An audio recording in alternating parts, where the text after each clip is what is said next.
Bem, gente, vamos lá. Cada dia são os assuntos escabrosos relacionados a Marielle, relacionado a Michele, relacionado a Bolsonaro. São coisas incríveis, né, e que estão explodindo tudo ao mesmo tempo, e que a gente tem que estar trazendo informações, a mídia inteira traz essas informações e acaba às vezes que uma informação grave acaba até ocultando, né, a gravidade de uma outra informação, porque surgem tudo ao mesmo tempo. Agora, o assunto que eu vou falar aqui agora com vocês, bem rapidamente, é sobre um sargento chamado Luiz Matos dos Reis, uma empresa chamada Cedro do Líbano, e uma ex-primeira-dama chamada Michele Bolsonaro, e um ex-presidente também chamado Jair Bolsonaro. Mas vamos lá, gente. Essa empresa é uma empresa chamada Cedro do Líbano. Antes de falar sobre essa empresa, dizer para vocês que Cedro do Líbano, que para mim pode ser uma coisa que tem uma certa ligação, é uma expressão muito utilizada pelos povos evangélicos, principalmente, né? É que tem um simbolismo, Cedro do Líbano, tem até aqui reservado aqui. Qual o significado de Cedro do Líbano na Bíblia? Os poetas hebreus consideram o Cedro do Líbano como um símbolo de poder e da majestade, da grandeza, da beleza, das forças permanentes. O cedro, no seu firme e contínuo crescimento, é comparado ao progresso espiritual do homem justo. Isso está em Salmo 92. Então, os povos cristãos usam muito isso. Pode ser, então, talvez que essas pessoas tenham contato com a Michele, já que a Michele é evangélica.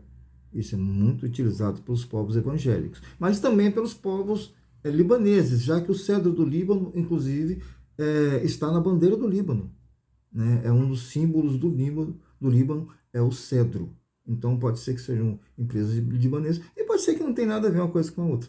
Mas eu acho que é bom investigar se não faz parte de grupos evangélicos, como a gente sabe que o povo evangélico teve um privilégio muito grande com a Michele Bolsonaro e talvez por isso estejam retribuindo.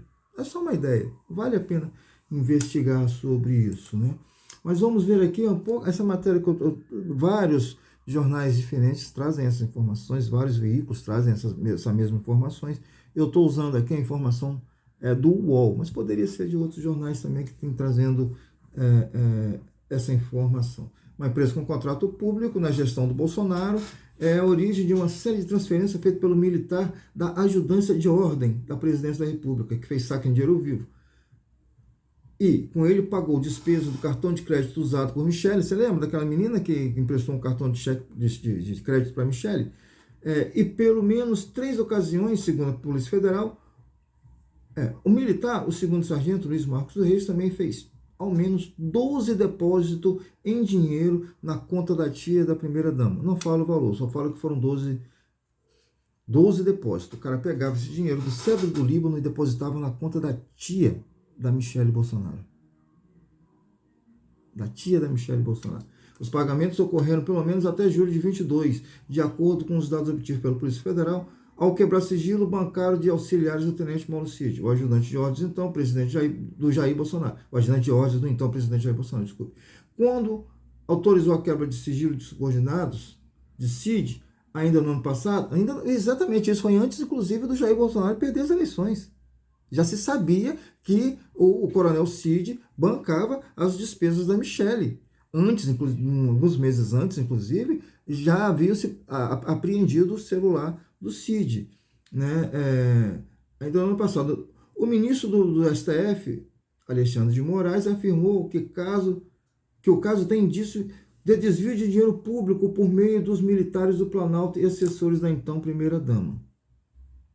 Ou seja, nada disso é novo, nada dessas desconfianças são novas, e eu não acredito que durante todo esse tempo a Polícia Federal não tenha se aprofundado nas investigações. É claro que eles já chegaram muito próximo do que eles precisam chegar, de onde eles precisam chegar. A defesa de Bolsonaro e Michele negou enfaticamente que recursos da Codevasf tenham bancado as despesas da ex-primeira-dama, negou a irregularidade nas transações. A Codevasf é uma estatal que foi usado para muita falcatrua do Jair Bolsonaro, inclusive daquelas questões até dos pastores do ministério. Até isso tem envolvimento. A dona Michele não conhecia esse ajudante de ordens, o sargento Reis, e desconhece que ele tenha feito pagamentos para ela, disse Flávio Weingarten, um advogado que chefiou a Secretaria de Comunicação da gestão Bolsonaro. Segundo a Polícia Federal, a sede do Líbano é um comércio de madeiras e materiais para construção. Empresa com sede em Goiânia e contratos com o governo federal. É a origem de depósito de pelo menos 25.360 na conta bancária do Sargento dos Reis, que trabalhava sob a ordem de Mauro Cid, então ajudante de ordens de Bolsonaro no Palácio da Justiça. Como eu falei antes, nós estamos falando de depósitos, mas sabemos que a família Bolsonaro gosta muito de trabalhar com dinheiro vivo. O principal contato da sede do Líbano é com a Codevasf, que essa empresa ela é fornecedora da Codevasf, que é uma empresa federal, a Companhia de Desenvolvimento do Vale do São Francisco.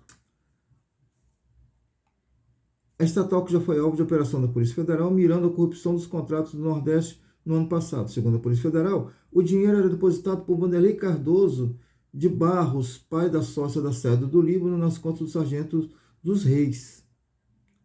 Segundo o sargento. Ao menos uma ocasião, o dinheiro foi transferido para a conta bancária da própria Cedro. Depois que o dinheiro caía na conta, o sargento sacava as notas em um caixa eletrônico. Segundo a Polícia Federal, dos Reis era responsável por fazer pagamentos de pessoas ligadas à então primeira-dama e para militares de ajudância de ordem da Presidência da República. Vanderlei Cardoso Barros, autor de transferência para o Sargento dos Reis, foi encontrado pela UOL nesse sábado pela manhã e disse que é amigo do militar e que o dinheiro foi um empréstimo. Na verdade, aquela questão também do Jair Bolsonaro com Queiroz, também depois não, isso foi só um empréstimo que eu fiz, ele estava pagando aquela história toda. O mesmo argumento. A Polícia Federal afirma não ter encontrado justificativa para os pagamentos da sede do Líbano para o Sargento do Reis, que trabalhava com Mauro Cid. E era assim que funcionava. Essa empresa, não é só essa empresa. A gente já pode ter certeza disso. A empresa dava dinheiro ao sargento, que passou algumas vezes para a conta do Mauro Cid, que o Mauro Cid pagava as contas da ex-primeira-dama, mas também houve algumas ocasiões, pelo menos por 12 vezes identificada, em que o Sargento dos Reis pagou a conta da tia da Michele Bolsonaro. Tem muita coisa ainda para ser investigada e tem muita coisa para ser descoberta, só nesse caso, fora em outros. O governo Jair Bolsonaro foi um governo de 4 anos de muita corrupção, estourou corrupção no Brasil, talvez não, com certeza, o período de maior corrupção que o Brasil assistiu depois da redemocratização. E é bom lembrar que não se trata o governo Jair Bolsonaro de um governo militar, não foi nada disso, mas estava encharcado de militares que auxiliavam Jair Bolsonaro nessa prática criminosa, nessa forma criminosa de fazer corrupção. Gente, precisa se descobrir, precisa botar todo mundo na cadeia de uma forma definitiva. O que eu digo de forma definitiva? Se o cara tem esses crimes dele, vai a 30 anos, que Deus 30. Deus 30 anos, porque ninguém fica o tempo máximo de pena que pegou, né? Sempre acaba saindo um pouco antes, né? Então, quanto mais tempo eles pegarem de cadeia, mais tempo eles vão cumprir a pena, porque por mais que rebaixe, né, o tempo de cadeia deles, eles pegaram muito, então vai acabar não atingindo muita coisa, para eles continuarem presos por muito tempo. A inelegibilidade dessa gente tem que ser decretada já, porque no ano que vem nós temos eleições para prefeito. Muita dessa gente se torna prefeito municipal. Com tanto dinheiro que eles roubaram, a campanha deles vai ser superior a qualquer concorrente. Então, a justiça tem que agir, e agir rápido, e agir com eficiência e com rigidez. Essa pessoa tem que entender o que é o Estado brasileiro contra os corruptos. Fico por aqui, mas antes, aquele comentário de sempre, aquele pedido de sempre, que vocês curtam meu vídeo, que vocês se inscrevam no meu canal. Comentem também e compartilhem, para eu poder continuar crescendo e trazendo para vocês conteúdos como esse para a gente estar debatendo. Um grande abraço a todos.